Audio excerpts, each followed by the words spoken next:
ज्याच्या मनामध्ये जिद्द आहे तो मैदानात उतरतो, ज्याच्या मनगटामध्ये ताकद आहे तो करून दाखवतो। यार दिल्ली गुड़गांव में के इस यार पे जिंदगी वार थे, कई यार कमांडर फौज में कदे खुली भर्ती मारे थे। आज लेके छुट्टी हुए, आजा लेके छुट्टी, आजा लेके छुट्टी बिन्ने होली 18।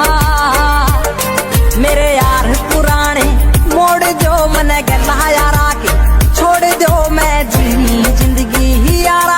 लड़ जाना मैं लड़ जाना है लहू में एक चिंगारी, जिद से जुनून तक है जाना, हर कतरा बोल रहा